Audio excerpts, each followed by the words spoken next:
All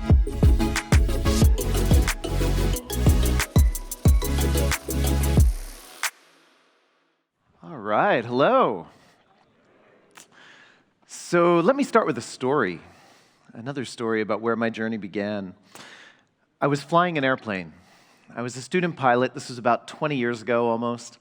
I was a new CEO at the time, and I was just learning to fly. I was a student pilot. I had about 20 hours of flight time under my belt. So barely knew how to fly the thing, but it was time for my first cross-country solo flight, where I get up without an instructor. I fly hundreds of miles away from home, and I'm doing this, and along the journey, the low voltage light comes on my instrument panel. Now, they don't tell you much about the hardware of the plane at this point in the learning, so I really didn't know what that meant. But my instinct was, check the other instruments on my control panel. Right, and one by one, I looked at every other instrument. My altimeter tells me I'm not losing altitude, so everything's fine there. Right, my airspeed is fine. I'm not losing speed. That's fine. My navigation says I'm completely on course. Every other instrument says everything's fine. There's nothing to worry about, except the low voltage light. So I figured this must not be that big of a problem. Right? Only one instrument is reporting anything anomalous. It can't be that big of a deal. I decided to just ignore it and keep flying.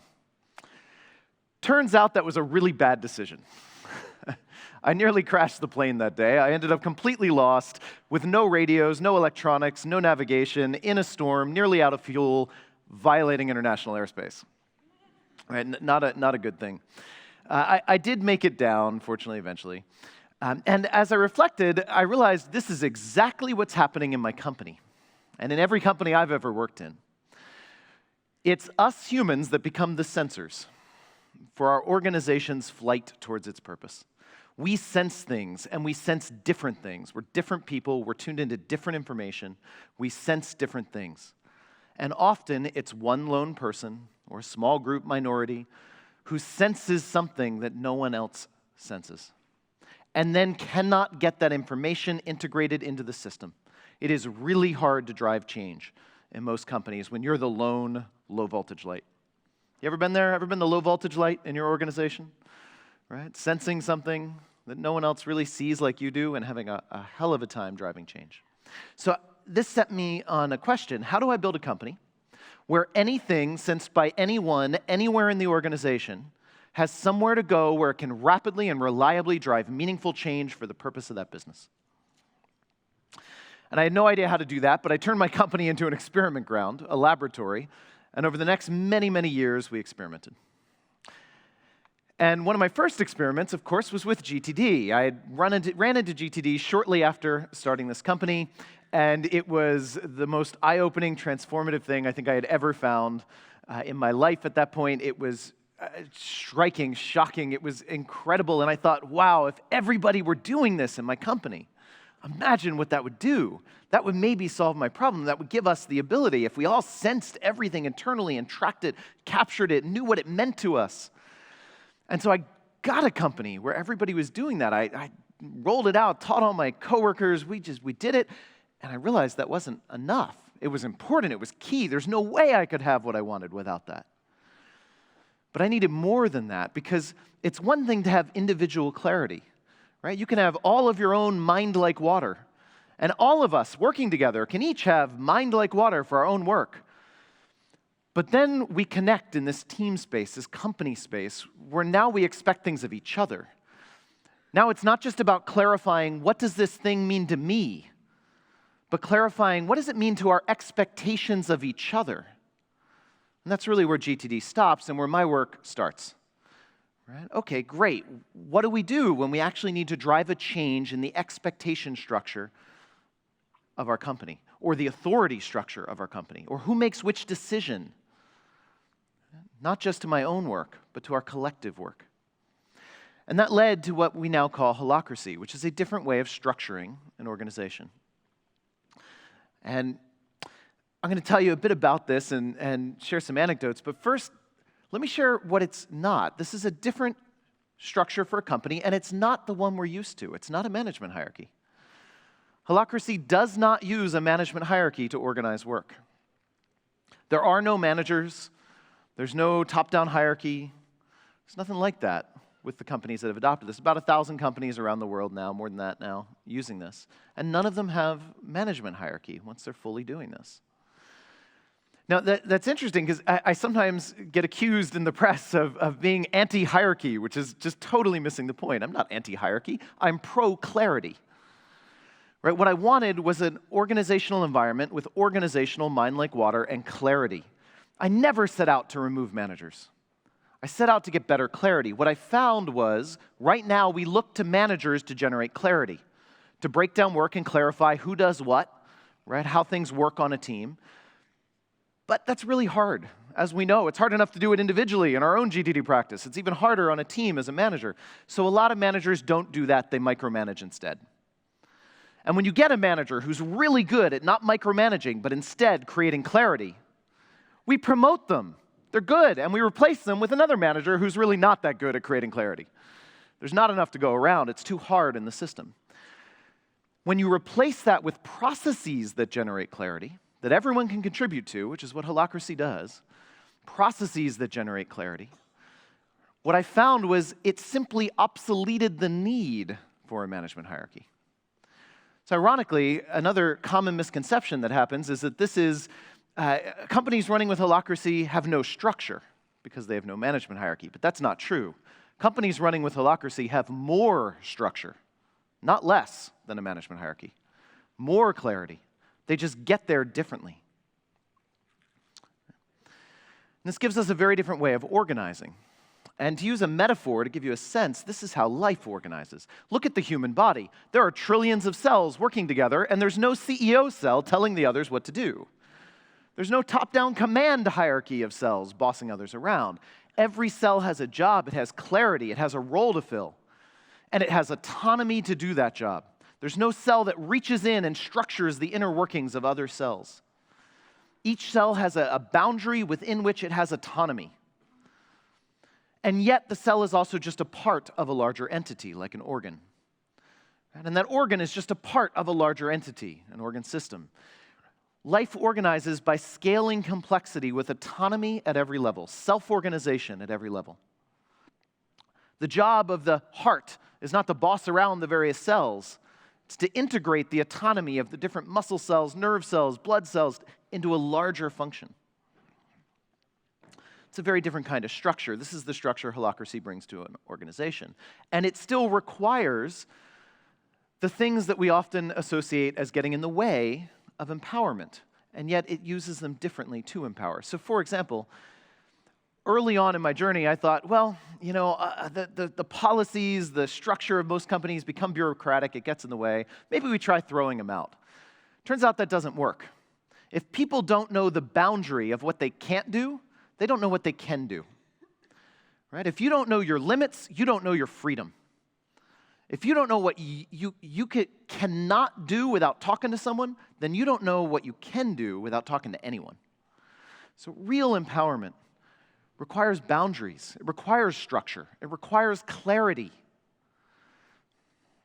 And it also requires clear expectations. You need to know what can you expect from others. You can have all the great GTD practice in the world, and if you're in an environment where it's unclear what you can expect of your colleagues, you've reached the limit of what your GTD practice can do for that company until you figure out how to get clear on the expectations between you. That's one of my learnings along this journey. So let me get more concrete and give you an example of how Holacracy does that. Holacracy's approach is to vest power in roles. And unlike most companies, I don't just have one role. This isn't a job description. I have many roles. I have about 20 roles in my company in like 6 different teams. So a role is just one little function, one unit of work. This is one of the roles I'm filling right now. I fill our Holacracy spokesperson role. I get to go give great talks like this. And my role has a purpose. Holacracy is a purpose-driven system. The company has a purpose. It's one of my key learnings, right, and right aligned with GTD. If you want organizational mind like water, you need to have clear purpose. Clear purpose for your company, and that gets broken down. Clear purpose for every team, clear purpose for every role. Every one of my 20 roles has a clear purpose. Why does this role exist, and what am I serving? And it has some clear expectations on it. And when you have this level of clarity, and you have a process to get more clarity when you need it, I'll come back to that, you can then take a stance. What I realized early on, when you have that clarity, you can trust that clarity by saying, when you have a role, you have the full authority to make any decision or take any action anywhere in the company to get your purpose expressed, as long as there's no rule against it. This is the opposite of the way most companies work. In most companies today, the implicit rule is don't make any decisions you don't normally make without getting permission. And you get permission in one of two ways in most companies. You either run it up the management hierarchy. That's slow. Often doesn't get you an answer. You get outvoted if you're the low voltage light. Or, more commonly, you call the big meeting and you socialize what you want to do until everyone agrees. You get consensus, which is incredibly slow as well. One of the other myths of Holacracy is that companies without managers must use a lot of consensus and group decision-making. But as far as I can tell, it's management hierarchy that seems to do that. Companies running with Holacracy use much more autocratic decision-making because they have clarity. They know here are the roles, and you know when you're filling a role, you have the autocratic authority to make any decision or take any action to get that job done, unless there's a rule against it. If one of your colleagues wants to slow you down, stop you from doing something in their area, it's on them to get a clear rule that says, in this case, you need to talk to my role for this reason. It's not on you to make sure you prevent anyone else from feeling tension about what you do. It's on them to learn from that tension and share what boundaries they need. Here's one way we get those. This is another role I work with, our web architect. It has its own purpose, right? And this role has a domain. What that means is the property of this role includes our website. So if I want to mess with our website, I need to talk to this person. Doesn't matter whether I'm the founder of the company, doesn't matter if he's our newest hire. All that matters is in my spokesperson role, I can do anything I want to get my purpose met. But if what I want to do involves changing the website, that's this role's property. I need to check in with him and make sure what I want to do won't cause harm to his purpose. So this is like, in a society, knowing clear boundaries of property. I know in my life I can do whatever I want in my house to lead my life. I can decorate my own kitchen, and I don't need to call a meeting of the neighborhood to do it, which is what we do in most companies when we want to redecorate our kitchen or the equivalent. We call it a big meeting. I can just do it. It's my kitchen. But if I want to go mess with something in my neighbor's yard, I need his permission. That's his boundary, his property. Clarify boundaries, and people know their freedom. This tells us that freedom. It tells us where the boundaries are. But if you want this kind of real empowerment, it's not enough to define this up front. One of the things I learned, sometimes the hard way, was when you try to get all this kind of clarity right up front, you don't. You create bureaucracy. If you go today into your organization and you say, well, this is cool, let's define all these little roles, the purpose of each, the boundaries, and let's give people the freedom to lead their roles, you don't end up with a smooth, agile organization and mind like water at that level. You end up with a bureaucratic mess because you create more roles than you need in some areas, not enough in others. You create too many boundaries that you actually don't really need, right? This is why most companies have policies that are a mess, that get in the way of the work. They're not coming from a learning process. They're coming from somebody's idea, top down, of the right structure. So one of my learnings was we need a process to change the boundaries, to iterate on the expectations in the structure. And we need it to be driven from real tension. Right? What GTD talks about noticing what has your attention. In my language, what has your attention is attention, which is the feeling you get when you sense a gap between what is and what could be. And when you use those tensions to drive change, you have a different design process. Instead of top-down applying the structure you think you need, just listen to what has your attention, but now do it organizationally. Just like you do in GTD, right? You listen, what's got my attention? What's that telling me about my own commitments to outcomes? What actions will get me there, right? But now we can do that at a higher level. We can say, well, what in my organizational environment am I feeling some tension about? What has my attention there? That has to do with the boundaries between roles, with the expectations we have of each other. Or maybe indicates we need a new role. That happens too. So drive change from processing tensions at the organizational level. Here's what that looks like and how Holacracy does that. So this is an org chart for my company. There's no management hierarchy. There's not a traditional org chart. Those green and blue dots are all roles, and they exist within these circles. And Holacracy adds a governance process to every team. So again, we need a process to update the roles.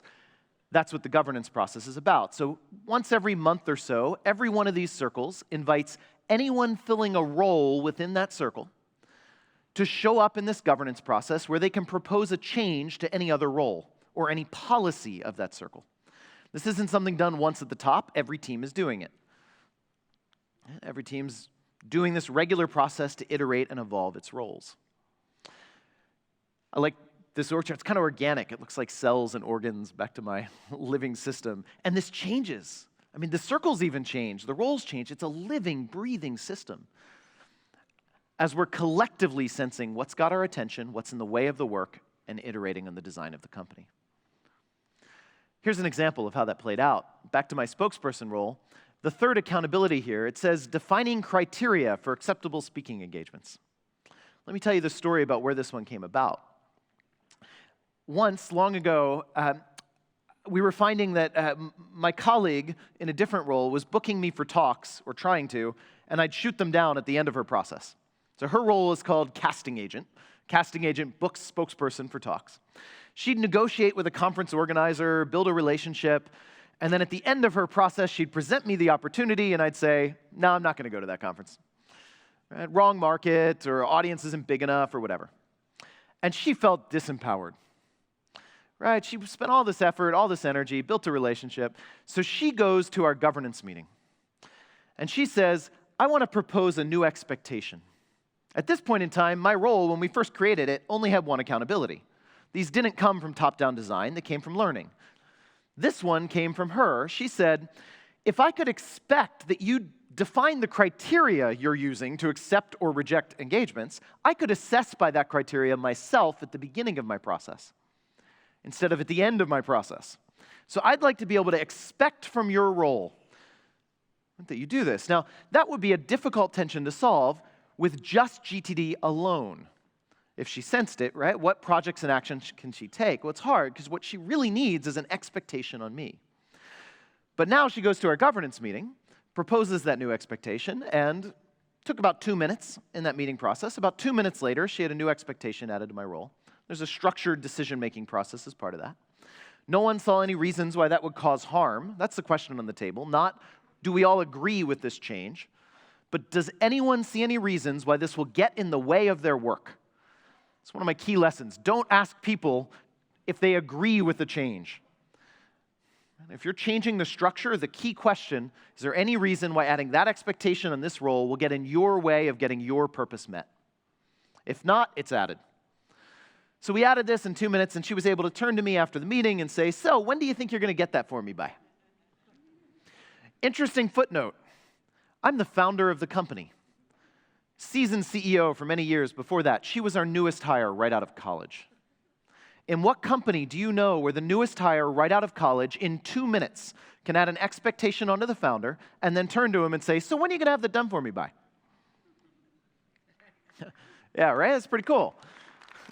And then later, if I were to try to give her some feedback on how I think she should do her role, this happens with my colleagues all the time. I'll give somebody feedback how I think they should do their role. And they'll sometimes remind me, you know, you don't have the authority to actually tell me what to do, right? If you want to expect something from me, you need to go propose it in the governance process, because that's what defines expectations, not you. It's really interesting. Sometimes they'll just take my feedback in and say, well, thanks, I'll consider that and let you know what I decide. That's the environment I want to work in. Not one where people do what I say, but one where they actually listen and they use their judgment. They own and lead their roles with the real autonomy and empowerment to do that. You know? That's what this enables. I think empowered people can change the world. And I think our companies are where we learn empowerment. I think GTD is the start of that. It's all about self-leadership. But when you're in an environment with an organization and others, self-leadership is the basis, but it's not yet enough. we also need an organization where we can all lead, where we can all change the structure between us. Holacracy is one approach to that. I hope this has been useful. Thanks, everyone.